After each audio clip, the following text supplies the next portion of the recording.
Bonjour chers tous, bienvenue sur la chaîne Michel du 125.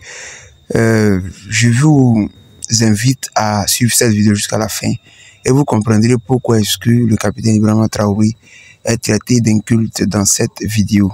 Suivez jusqu'à la fin pour mieux comprendre. Et on revient pour un débriefing. Très rapidement, vous savez, j'ai un petit frère des réseaux qui a eu à dire ceci. Pour lui, Ibrahima Traoré est quelqu'un qui a une compréhension très binaire et très simpliste des enjeux réels au Burkina, mais aussi dans le Sahel, dans son ensemble.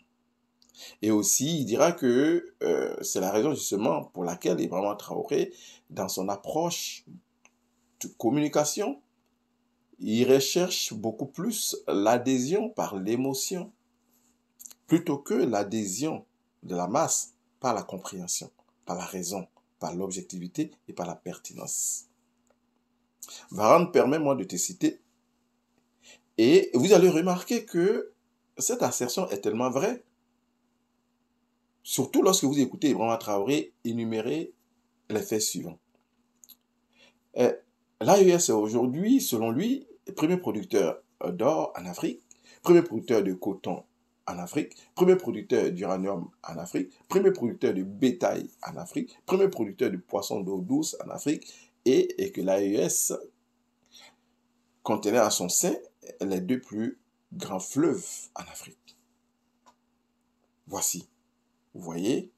Alors que aujourd'hui, si Ibrahima Traoré était moindrement instruit, éduqué et cultivé, surtout informé, il aurait compris que l'enjeu réel de l'Afrique aujourd'hui, ce n'est pas l'énumération de ses ressources.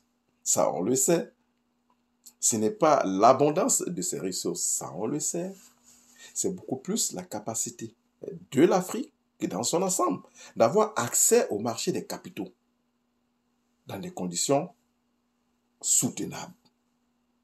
Mais ça, il ne le sait pas, il ne peut pas le savoir. Il est tout le temps en train de patauger dans l'émotion. Et il doit comprendre aussi que ce qui empêche aussi, nous, Africains, d'avoir accès à ces marchés-là, c'est souvent surtout la perception négative, la perception du niveau de risque par rapport aux conditions chez nous, qui sont souvent exagérées.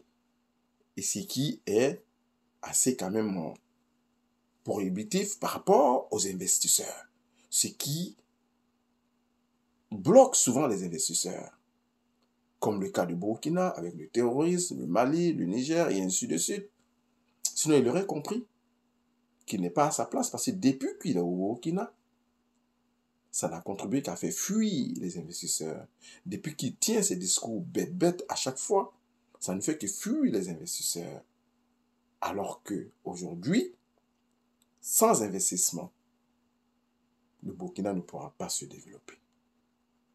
Voilà, comme vous venez de suivre la vidéo avec moi, cet homme dans cette vidéo a parfaitement fait une remarque très pertinente du comportement du capitaine Ibrahima Traoré, de ses perceptions de la situation sociopolitique dans son pays. Eh bien, il cherche toujours l'émotion, il cherche toujours à mettre son peuple dans l'émotion plutôt que la raison. Et ce qui est très dommageable pour le pays, parce que en disant ces guerriers, en profilant ces discours de guerriers, eh bien, ça fait fuir les investisseurs. Et avec cela, un pays ne peut pas se développer. Nous savons tous que même les pays les plus développés sur cette planète, sur cette terre, ils sont toujours à l'afflux, ils sont toujours à la recherche des investisseurs pour pouvoir développer leur pays. Eh bien, un pays comme celui du Burkina, est-ce qu'il peut se développer sans les investisseurs? Ça, je n'en crois pas. À bon entendeur, salut. M. Bédé, toujours. Restez connectés, on a ensemble. Ciao la famille.